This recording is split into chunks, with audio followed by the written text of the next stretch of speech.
sebenarnya kita nggak perlu takut untuk mengantarkan pasien TBC ya, karena kita itu juga membantu ya, insya Allah nanti kita dapat pahalanya juga. Kalaupun kita itu safety, APD-nya lengkap, insya Allah kita tidak tertular. Sebelum menonton video ini, alangkah baiknya tekan tombol subscribe di pojok kanan bawah untuk support channel ini, dan agar tidak ketinggalan tekan tombol loncengnya guys. Selamat menonton. Assalamualaikum warahmatullahi wabarakatuh. Saya Mufi sebagai relawan dari pasien TBC RO di DIY. Pada kesempatan kali ini akan mewawancarai salah satu driver ambulan yang sudah sangat concern dan peduli sekali untuk bisa membantu para pasien TBC RO. Jadi pendampingan kami ini dilakukan kepada para pasien TBC RO yang notabene sebagian besar mereka itu sangat kurang mampu. Terlebih lagi lokasi rumah mereka ke Sarjito banyak yang sangat jauh. Nah, itu juga membutuhkan transportasi dan tidak semua bisa memakai jasa rental mobil dan sebagainya. Nah, mereka kita bantu dengan ambulan gratis. Nah, di sini saya akan mewawancarai salah satunya, yaitu ambulan dari Laskar Sedekah yang selama ini sudah banyak membantu untuk pendampingan pasien TBC RO di DIY. Mari ikuti.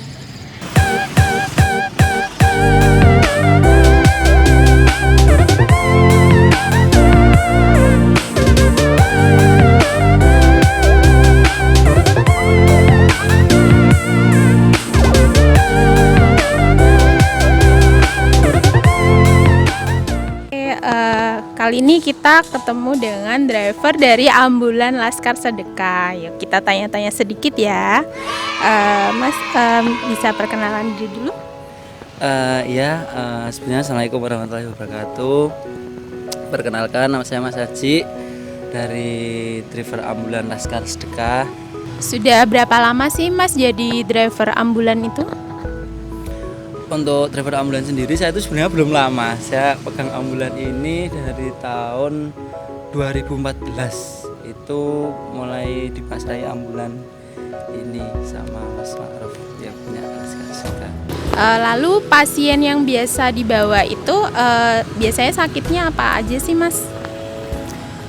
Sebenarnya kalau pasien yang biasanya dibawa itu banyak ya Mbak ya, maksudnya dalam artian kita kan untuk umum juga, jadi emang pasien yang kita bawa itu beragam. Pasien yang dari patah tulang, entah itu yang banyak itu juga kayak tumor, kanker kayak gitu juga banyak pasien saya. Termasuk pasien TBC itu juga ada beberapa pasien yang pernah saya tangani seperti itu. Kalaupun untuk standby ambulan juga sebenarnya kayak laka lantas atau apa itu kami juga tetap menangani, walaupun kami juga belum sempurna untuk menangani pasien yang seperti itu gitu. Sejak kapan sih Mas membawa pasien TBC terutama yang resisten obat ini? Itu saya mulai membawa pasien TBC itu setahun belum lama, 2019 awal kayaknya kalau nggak salah. Itu dulu mulai sering dimintai tolong untuk antarkan pasien TBC tersebut. Lalu ada berapa pasien yang dibawa sejauh ini, terus dari mana saja asalnya? Kalau yang dulu itu pertama awal saya bawa pasien TBC itu dari Temon Kulon Progo sama Kalibawang. Yang pertama Kalibawang, yang pertama itu dari Kalibawang itu juga saya pernah bawa. Terus yang kedua itu Temon. Terus ada juga yang dari Sayegan itu 2 pasien, sama yang Bantul itu 1. Itu pasien yang pernah saya bawa. Sebelumnya Masnya pernah tidak mendapatkan semacam pelatihan atau lain-lain tentang PPI atau pencegahan penularan infeksi dari pasien TBC itu untuk ambulan? Sebenarnya sih kalau pelatihan juga pernah belum ya. Biasanya kalau yang pelatihan ambulan itu biasanya tetap cuman PPGD kayak gitu. Jadi kalau untuk yang pasien yang untuk penanganan pasien TBC sendiri sebenarnya saya malah belum pernah, cuman pernah dikasih tahu aja yang penting masker kayak gitu aja sih, sama nanti habis setelah dipakai ambulannya mungkin kita ada jemur kayak gitu yang langsung sinar matahari gitu aja sih biasanya kayak gitu. Oke. Ada nggak sih Mas tips-tips agar para driver yang membawa pasien TBC itu bisa merasa aman, dalam tanda kutip bisa merasa aman lah untuk dirinya dalam selama membawa atau setelah membawa pasien tersebut? Sebenarnya sih kita juga sebagai driver itu emang kadang juga takut, cuman dalam hal lain kita harus melayani mereka dengan gimana bisa sampai rumah sakit, karena juga kasihan kalau nggak kita itu siapa lagi kayak gitu kan.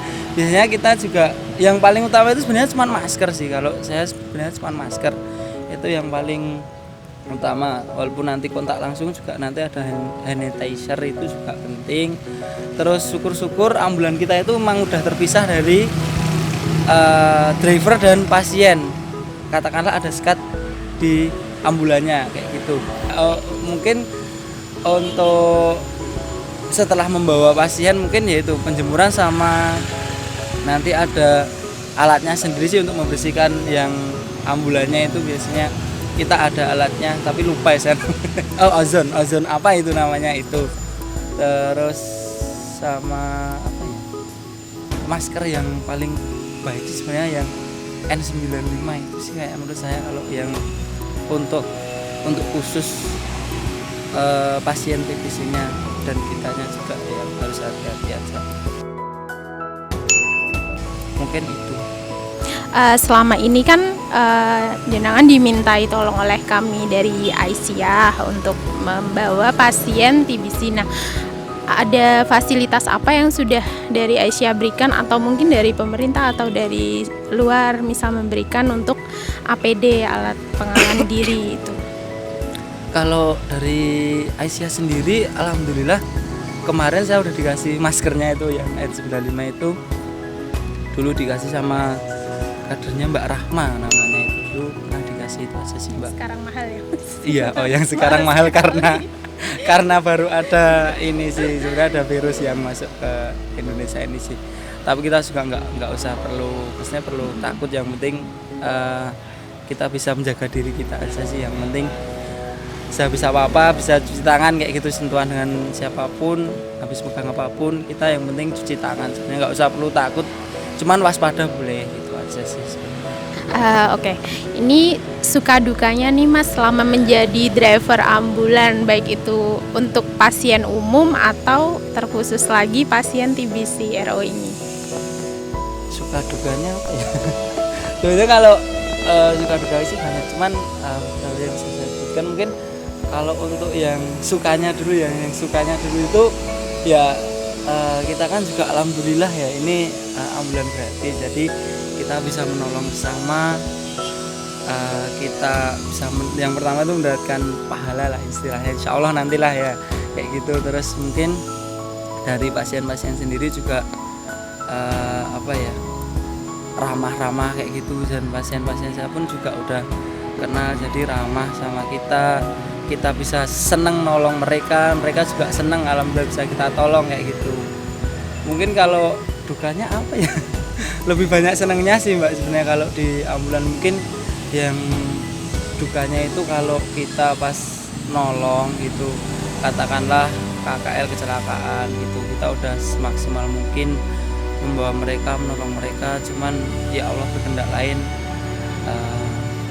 dipanggil keramatullah kayak gitu, kadang kita juga prihatin, ya Allah saya udah semaksimal mungkin menolong mereka, tapi kadang belum sampai di IGD juga udah meninggal di ambulan kayak gitu juga. Sebenarnya sih juga sedih gitu loh.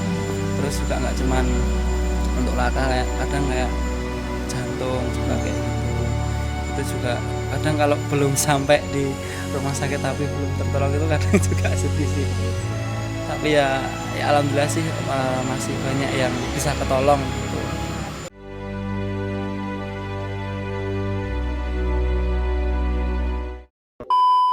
Harapan Mas untuk ke depan terkait dengan ambulan? Mungkin ada harapan pengen ambulannya lebih begini atau ada apa kayak gitu? Mungkin kalau untuk harapan saya sih ya sebenarnya kita kan juga belum ada penanganan medis yang serius gitu. Kita juga pertama dulu kita bikin ambulan gini kan di daerah Sleman Barat sana, daerah sana itu karena emang belum ada ambulan. Jadi kadang kalau pakai ambulan rumah sakit itu biayanya mahal. Jadi kita dulu menciptakan ambulan ini ya emang diperuntukkan untuk gratis, dan kita juga emang belum ada medisnya. Mungkin untuk terkait ambulan ke depan sih semoga aja nanti ya kita bisa melengkapi apa yang harus emang safety-nya ambulan ataupun yang emang harus diperuntukkan untuk ambulan yang lebih baik itu seperti apa ya nanti insya Allah semoga nanti bisa gitu. Kalau emang penanganan medis sih sebenarnya kami emang belum ada gitu sih Mbak. Sedikit pesan nih Mas untuk driver-driver ambulan lain yang mungkin belum bergabung dengan kami untuk bisa membantu pasien TBC, mungkin entah karena ada satu dan lain hal, entah mungkin masih gimana ya amannya atau gimana. Nah itu mungkin bisa jenengan kasih kayak dorongan pesan. Ya mungkin untuk teman-teman yang driver ambulan juga sih sebenarnya kita nggak perlu takut untuk mengantarkan pasien TBC ya, karena kita itu juga membantu ya insya Allah nanti kita dapat pahalanya juga. Kalaupun kita itu safety, APD-nya lengkap, insya Allah kita tidak tertular kayak gitu. Jadi untuk teman-teman nggak usah takut sih untuk masalah kayak gitu, karena ya sakit itu juga kita nggak ada yang tahu, walaupun kita nggak pegang ambulan pun kita juga bisa tertular sebenarnya. Tapi ya alhamdulillah selama ini kita masih safety, masih pakai APD yang lengkap, insya Allah enggak. Mungkin karena juga kasihan juga sih nanti kalau untuk mereka yang pakai ojek online yang mobil kayak gitu kan, juga malah dari drivernya ojek online kan nggak tahu ya itu sebenarnya sakitnya apa, nanti entah takutnya kalau tertular atau gimana. Jadi yang kita udah tahu safety-nya gimana, kalau bisa ayo bareng-bareng kita bantu pasien TBC ini buat sembuh. Mungkin itu aja sih Mbak dari saya. Terima kasih. Oke, itu tadi wawancara saya dengan salah satu driver ambulan dari Laskar Sedekah yang sudah membantu kami dalam melakukan pendampingan kepada pasien TBC RO di DIY. Semoga dari wawancara yang sudah dilakukan tadi bisa menginspirasi bagi banyak driver-driver ambulan lain untuk bisa ikut peduli dan membantu kepada sesamanya, yaitu pasien TBC RO yang kurang mampu. Nah, pokoknya jangan takut, kami akan bantu untuk APD kalian, terutama masker seperti ini. Terima kasih.